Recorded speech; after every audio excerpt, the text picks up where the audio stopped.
If it doesn't come bursting out of you, in spite of everything, don't do it.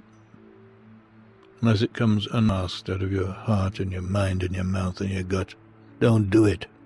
If you have to sit up for hours staring at your computer screen or hunched over your typewriter, searching for words, don't do it. If you're doing it for money or fame, don't do it.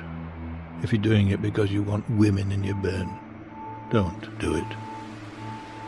If you have to sit there and rewrite it again and again, don't do it. If it's hard work just thinking about doing it, don't do it. If you're trying to write like somebody else, forget about it. If you have to wait for it to roar out of you, then wait, patiently. If it never does roar out of you, do something else. If you first have to read it to your wife or your girlfriend or your boyfriend or your parents or to anybody at all, you're not ready. Don't be like so many writers. Don't be like so many thousands of people who call themselves writers. Don't be dull and boring and pretentious. Don't be consumed with self-love. The libraries of the world have yawned themselves asleep over your kind. Don't add to that. Don't do it. Unless it comes out of your soul like a rocket. Unless being still would drive you to madness or suicide or murder. Don't do it. Unless the sun inside you is burning your gut. Don't do it. When it is truly time, if you have been chosen, it will do it by itself. And then it will keep on doing it until you die, if it dies in you. There is no other way, and there never was.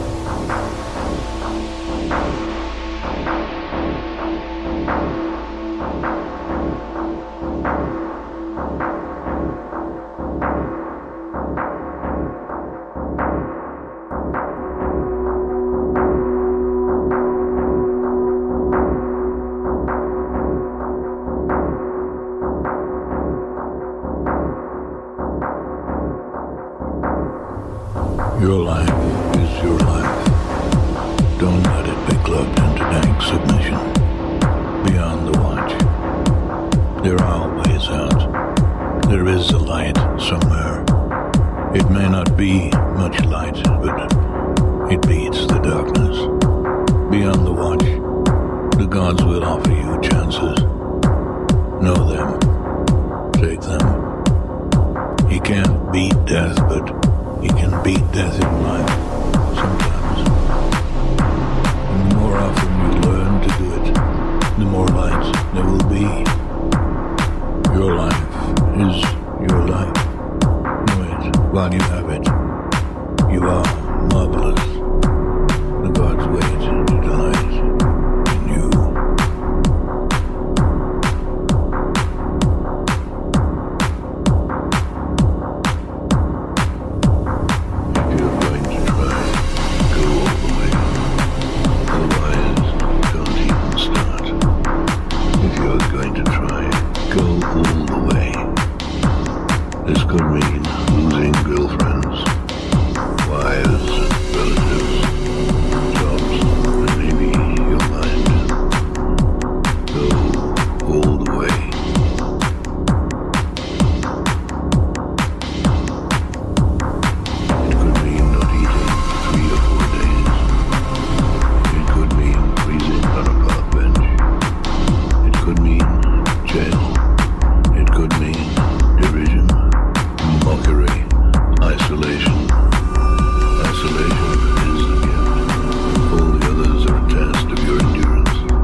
There are ways out. There is a light somewhere. It may not be much light. It beats the darkness. Be on the watch. The gods will offer you chances. Know them. Take them. You can't beat death, but you can beat death in life sometimes. And the more often you learn to do it, the more light there will be. Your life is your life. Know it while you have it. You are marvelous. The gods wait to delight in you.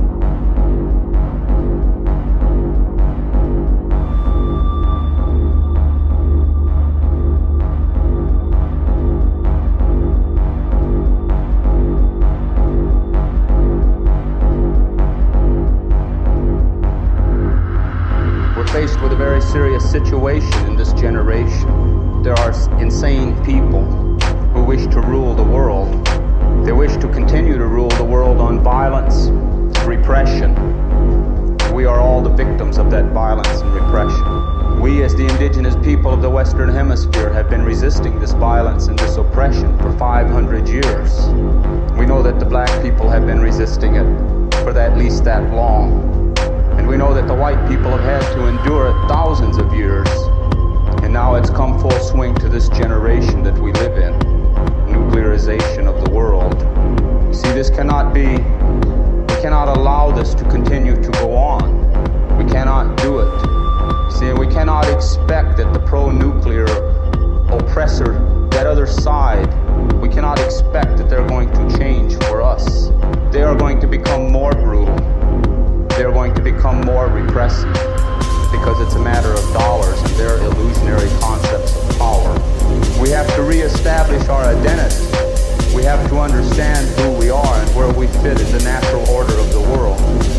Because our oppressor deals in illusions. They tell us that it is power, but it is not power. They may have all the guns and they may have all the racist laws and judges and they may control all the money. But that is not power. These are imitations of power, and they are only power because in our mind we allow it to be power. But it's all an imitation. Racism and violence, racism and guns, economics, the brutality of the American corporate state way of life is nothing more than violence and repression, and it has nothing to do with power. It is brutality. It is a lack of a sane, it's a lack of a sane balance. The people who have created this system and they perpetuate this system, they are out of balance. They have made us out of balance. They have come into our minds and they've come into our hearts and they've programmed us because we live in this society and they've put us out of balance. And because we are out of balance, we no longer have the power to deal with them. They have conquered us as a natural power. See, we are power. They deal in violence and repression. We are power. We are a part of the natural world. All of the things of the natural world are a natural part of the creation and feed off the energy of our sacred Mother Earth. We are power. But they have separated us from our spiritual connection to the earth. So people feel powerless. We look at the oppressor and we look at the enemy because they have the most guns and the most lies and the most money. People start to feel powerless. We are power. We are a natural part of the creation. We were put here on the sacred Mother Earth to serve a purpose. And somewhere in the history of people, we're forgetting what the purpose is. The purpose is to honor the earth. The purpose is to protect the earth. The purpose is to live in balance with the earth. The earth is our mother. And we will never free ourselves as human people. We will never free ourselves as sexual people. We will never free ourselves until we address the issue of how we live in balance with the earth. Because all of our resistance and all of our struggle is hollow, it's false, it's another one of those oppressors' hypocrisies. If we do not look out for the welfare of the earth first, because I do not care who it is, any child that turns on their mother is living in a terrible, terrible confusion. The earth is our mother. We must take care of the earth. They pollute. This oppressor, this machine that has gone mad and run amok, it is berserk. They keep telling us, progress. They keep telling us, face reality. Well, let's deal with reality. Reality is the earth can no longer take this attack. We can no longer allow this thing to continue where it's polluting the air, it's polluting the water, polluting our food. They pollute the air, they pollute the water, they pollute our food, they pollute our minds. They put us out of balance. They have made us be insecure with ourselves. They have put us into a situation where we have to play many roles. We got to be chauvinist, or we got to be on some kind of a class trip or some kind of an illusionary power trip. We got to play a role, see? We got to play a role to communicate with other people. We got to go through this charade because they have attacked our self-confidence. They have attacked our self-confidence, and they have made us to listen to them. They have made us to believe that they are power. But they are not. They are violent and they are brutal, but they are not power. We are a natural part of the earth. As a natural part of the earth, we have the energy and the power that is the earth. The earth will take care of us if we will remember the earth in more than just our words. If we will remember the earth in our way of life. We are all here to play a role, and all of the animals and all of the life on the earth is playing its proper role except the human people.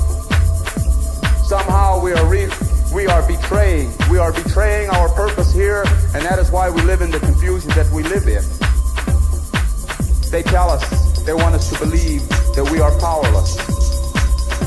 We are a natural part of the earth. We are an extension of that natural energy which is spirit and which is power. Power. A blizzard is power. An earthquake is power. A tornado is power. These are all things of power that no oppressor, no machine age can put these things of power in a prison. No machine age can make these things of power submit to the machine age. That is natural power. And just as it takes millions and billions of elements to make a blizzard to happen, or to make the earthquake, to make the earth to move, then it's going to take millions and billions of us. We are power. We have that power. We have the potential for that power. I remember in the 60s and the 70s, and I heard all this thing about power to the people, and I never really understood because everyone was saying power to the people, and they were talking about demonstrator, they were talking about vote, they were talking about dealing on the terms of the oppressed. Our power will come back to us, our sense of balance will come back to us when we go back to the natural way of protecting and honoring the earth. If we have forgotten how to do it, and if we think that it looks overwhelming and we can never accomplish it, then all we have to do, and each of us as an individual can go out and we can find some spot on the earth that we could relate to. Feel that energy. Feel that power. That's where our safety will come. The earth will take care of us. We have to understand that the American corporate state will not take care of us. They do not care about us. Maximize their profit. That is where their whole life value is placed upon. Maximize the profit. They will turn us against each other to maximize the profit because they have done it in the past. Nuclear energy. It's the final assault. Nuclear energy should tell each and every one of us that they have gone beyond the reasons of sanity, that they are no longer sane, that they no longer deal with the real natural world because they want to create a radioactivity, all right, that is going to make it impossible for Mother Earth to take care of our life. We will not destroy the world. We are arrogant, we are stupid, and we are foolish if we believe that we will destroy the world. Man has the ability to destroy all of the people's ability to live on the earth, but we do not have the power to destroy the earth. The earth will heal itself. The earth will purify itself of us. If it takes 1 billion years to get rid of the radiation, the earth will do it because the earth has that kind of a time. We do not. Our obligations and our loyalties have to be to the earth, and they have to be to our sense of community and to our people and to our relations. Our obligations and our loyalty should not be to a government that will not take care of our needs. Our obligations and loyalty should not be to a government that has proven time and time again that it is the enemy of the people unless the people are rich in dollars. That has been the consistent history of Western civilization and the American corporate state government. That's reality. They are not our friends. They do not care for us. We have to face that reality that we have an enemy. We want to talk about nuclear war. Everybody's afraid of nuclear war that's going to come between the Americans and the Russians and the Chinese or whoever. But are they not waging nuclear war on us now when the miners die from cancer from mining that uranium? Are they not waging nuclear war with 3 Mile Island when they release that stuff into the air? Are they not waging nuclear war when they build all of these nuclear reactors and it's not safe? Are they not waging nuclear war when they attack the Indian people on their land, militarily attack the Indian people and racistly attack the Indian people so that they can get at the natural resources to feed their radioactive machines? That is war. And they are waging it against us. They bribe Congress. They bribe your elected officials. They terrorize and intimidate your elected officials by getting the FBI to blackmail them. Those are acts of war. We will have to come to a time in our lifetime, and it will come in our lifetime when we are going to have to deal with the fact that the enemy has taken over your government. The government is not your ally. The government will use you, chew you up, and spit you out. You think that we are wrong? You think that we are talking unrealistically?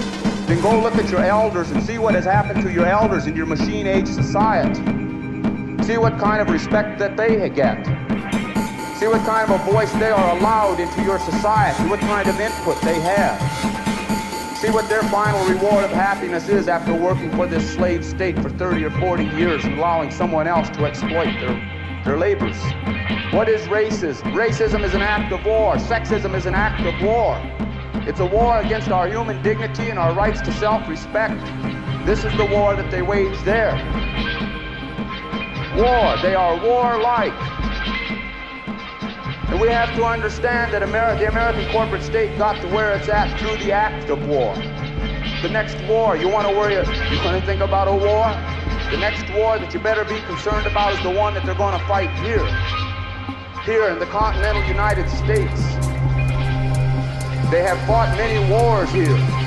They fought us all along, see, because we said it's ours and you haven't got a right to it. They fought us. Now you all are claiming that it's yours under this illusionary concept of private ownership of property, and they're going to fight you.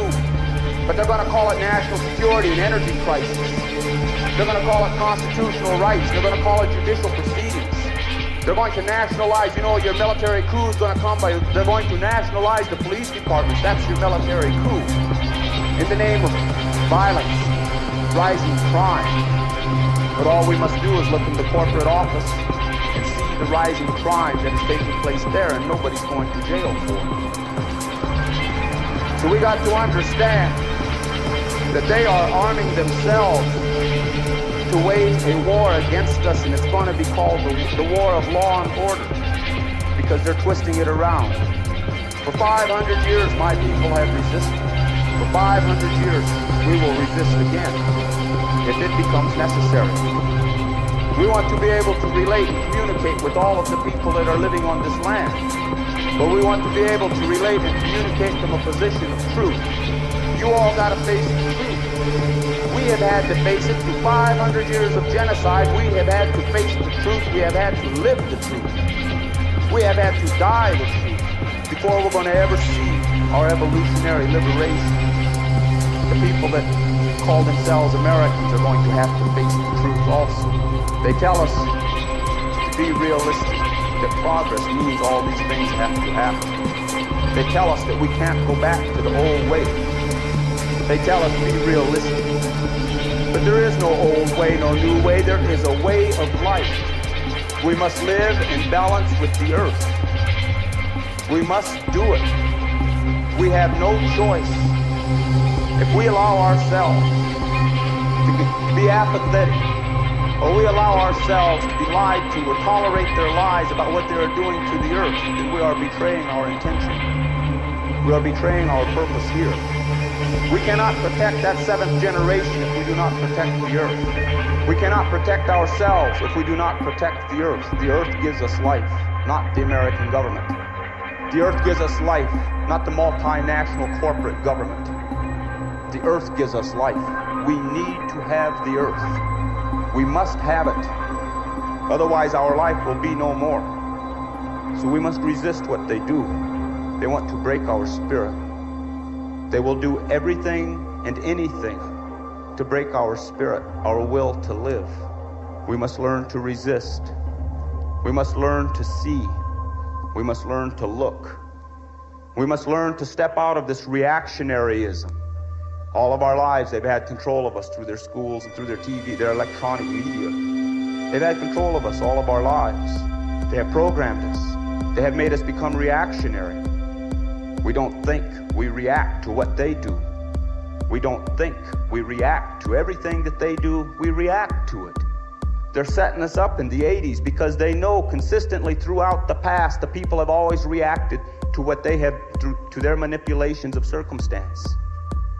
They know that the people always react.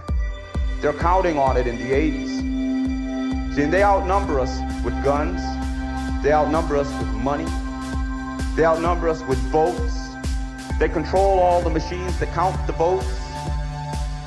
They got it all stacked in their favor, except there's a key. The key is we must start thinking and stop reacting. The oppressor has no thinkers. They have no philosophers. It's all scientific. It's all economic. It's all manipulative. They have no thinkers. You go look and you deal with the enemy, and what the enemy does is the enemy will send somebody out on the street to hit you in the head, and the guy says, I'm only taking my orders. And if you can come from a position of strength to this guy that's hitting you in the head and say, hey, you got to stop hitting me in the head, we want to talk, then he says, well, I have to go to my superior to see. They have no thinkers either. If we will start to think and we will learn to see what reality really is, we will outnumber them through the thinking process. We will take our minds away from them, because through their manipulation of our mind, they control our spirit. And they know this is true. They tell us, they want us to believe that we are powerless. They want us to believe that we are becoming overwhelmed, that they can overwhelm us. See, but they are paranoid. They are more paranoid than any of us are, no matter what happens to us. Because, they have to put people in here to come and listen to what we're saying so they can go back and tell. So they're afraid. They're afraid because they know we're talking about reality. Now, why are they afraid? They are afraid because they know that they are dealing with the illusions of power, which are based on the realities of violence and brutality. They're afraid. They don't want people to think. They don't want people to be talking, and they don't want people to think about what they talk about. Because they know. They've known it all along that they built their whole thing on illusions. And because they have drawn us into giving this illusionary world all this power, they have taken our power away from us. Because we believe in the illusions. It's going to be real hard for us to get our way back. We have to deal with the economics. We have to deal with the politics. We have to deal with the whole nuclear madness. But we're going to have to purify and cleanse our spirit a little bit, our resistance. Movements. We have to think real seriously about movements. See, movements make up a resistance. We have to be very careful as how we organize, because they're counting on us to react the same way we did in the 60s and the 70s. You think that this energy crisis and you think that this economic inflation thing, you think it's an accident? You think it just happened? They saw in the 60s that the American people were becoming more liberal because they were becoming more affluent. And because they were becoming more affluent, they were starting to say, well, equal rights for the blacks. The young people were starting to say, well, it doesn't matter what you look like. We all have a worth. And then that led up to where everybody started saying the war in Vietnam is wrong. The other side, they saw that all of these conclusions were based on a level of affluency that was reaching the average American, and the average American was becoming more liberalistic in their thinking because they were getting this affluency. So they're getting even. They've had a redistribution of the wealth. They did it through energy, through oil, to make the people more poor. They did it. That's what Watergate was all about. While everybody was looking at Richard Nixon and did he or didn't he, they had a redistribution of the wealth, and the price of gasoline and bread went up 100%. See, now, if you didn't have Nixon to look at and be concerned about, then maybe you all would not have allowed them to raise these prices. See, but by the time that they got the prices raised by 100%, it was too late for the American people to ever recover and deal with it. They're getting even for the 60s and the 70s. Count on it. It's not an accident. You've got a racist, class, sexist, ruling class power structure that exists in the world, and it's composed of heavy industrialists, the people who are part machine. And they intend that they're going to keep their hold on the world economics. We live in a machine world, an industrialized world. We got to deal with race.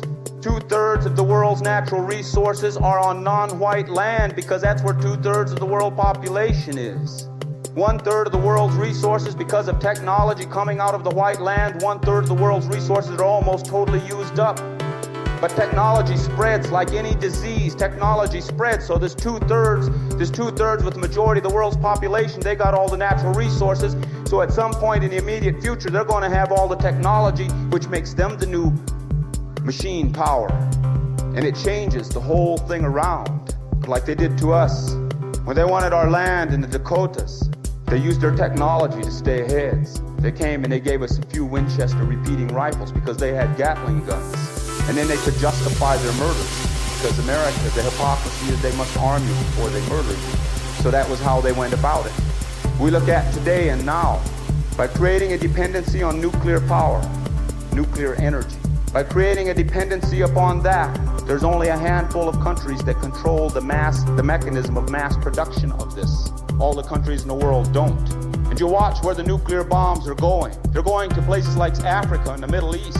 And they're going to give some of these people some bombs in the hopes, and they'll even have some of these people drop one of these atom bombs on each other one of these days.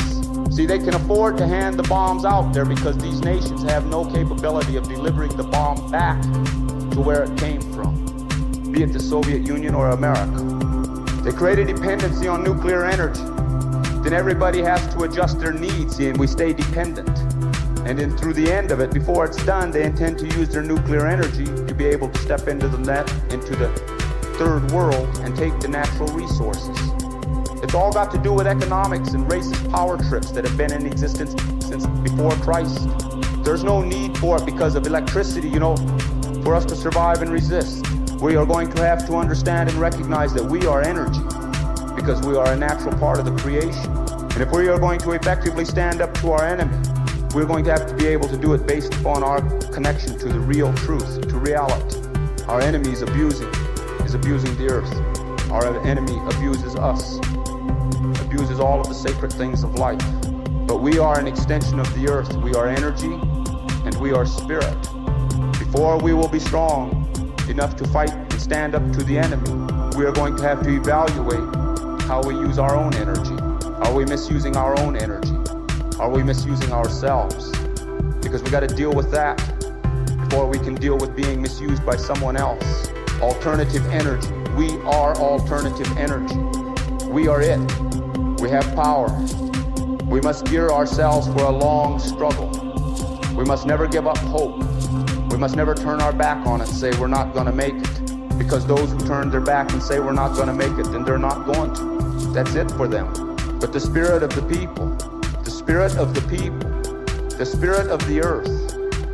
We live in a natural world. We go through lives. All of our ancestors who were here before us, all of our relations who were here with us and went into the spirit world, see, they didn't go to heaven or hell. They're here. They are spirit power. We connect with them. They will help us. They will help us to survive this thing, this madness that is coming, this machine madness that is being imposed upon all of us. What we must do is we must seriously think and consider our situation today as human beings. Because we're talking about sexism and ageism and racism and classism. We're talking about a nuclear attack against the earth. We're talking about a lot of things. They want to confuse us with nuclear bombs. They want to confuse us with the draft. They want to confuse us with the whole economics. But we must take a little bit of time every day anyway and put some of that confusion to the side and think about who we are in relationship to the earth. The earth has the ability to heal, and the earth has the ability to help us. The earth is power. We're looking to the wrong source for our power. And the more we look to the wrong source, the more powerless we become. And they will attack. You take that flower power movement that was in the middle 60s. These were young white people coming out of middle America. And these were the ones that were saying it doesn't matter what you look like or how you dress or how much money you make. And they became a threat to America. So America attacked them. America attacked them with LSD and speed and heroin and drugs. America took them and discredited them and said they're no longer flower power children who come from your middle class homes. They are drug addicts. and they had a generation gap. See, but everybody was so caught up in mind expansionism and idealism, they said, well, the LSD is a good thing for us and we really want it because it helps us to grow and see. But I consider it to be an act of war. The CIA was experimenting with LSD specifically for that purpose, to use it in chemical warfare, and they saw a whole segment of the American public was turning into a consciousness that talked about true human life values, so they dropped their LSD bomb. You see, because mind expansion and consciousness alteration was taking place. That's what the civil rights movement was. That's what the flower power movement was. That's what the anti-war movement was. It was people whose minds and their consciousness was expanding and starting to become more realistic. So they turned around and they dropped a few things on us to divert our energy. So we have to be very careful. We must always think. We must always look to see, because there's an answer for everything that is going on if we're willing to take the time to look for it and to see it. We are power. We are energy. We are spirit. We are the people. We want to be free. We want our liberation. Then we must take the responsibility that goes with liberation and freedom, and that responsibility is to be able to take the time to analyze and to think and to feel things out to their logical conclusion. Feel it. Stay with these things to the end, to the good conclusion. We cannot come and get involved in this for a year or 2 years. We must pick our way of life and we must live to it. And no matter how hard anybody here thinks that it is, you think about all of our relatives that are locked up in prison cells. Think about how hard it is for them. But they're strong enough to endure. Well, we're out here. We should be strong enough to endure also. Think about all the women and children and men, the people that have had to endure centuries and centuries of oppression. Strong enough to endure. We must do that. We must find a way to communicate with each other. We must find a way to have a more open human compassion. We must go back to the ways of the earth. It's the only way we're going to protect the unborn. We must never quit. We must be resistance. We must build a resistance that passes on the information and the knowledge of our mistakes to the next generation. We must not become too movement-oriented where we get caught up in our own arrogance because we're chasing a cause. We must build our power. We must understand that we build strong. We must build to survive. Not to change the politics right now, we must build to survive. Because pretty soon a lot of these conversations will not allow them to take place anymore. Pretty soon we're going to have to be looking at each other in a way where we're allies. There's going to come a time in our lifetime, and many of us will see it. There's going to come a time where we're going to have to run to each other for safety. That time is coming. And anyone who refuses to believe it, anyone who still believes the American lie, that it can't happen here, you have our sympathy. And we do not mean to offend you. Stay with us as long as you can, and when you see it start to happen, then you make your decision. Because Reagan's not your enemy. He's an actor. He's saying the words that somebody is putting into his hands to say. He's reading his script. And they got this thing well planned. And they intend that they're going to break the backbone of resistance in America. And they're going to do it under their so-called energy crisis. I don't know what the answers are or the solutions. But we know that, let's pray. Every day we could pray. We could pray to the earth, and we could pray to the ways that we believe. And pray for some kind of understanding. And take a little bit of time to get to know ourselves and be comfortable with ourselves. Take a little time, see, because the enemy has come into us. The enemy is inside of us. The enemy exploits our ego, exploits our needs and our wants. You know, there are things in this world that we need to have to survive. And there are things in this world that we want because we want them. We are going to have to relearn the difference. We're going to have to learn to take what we need, even if it means giving up some of the excess that we want. And we cannot give too much to a way of life. I thank you for your time.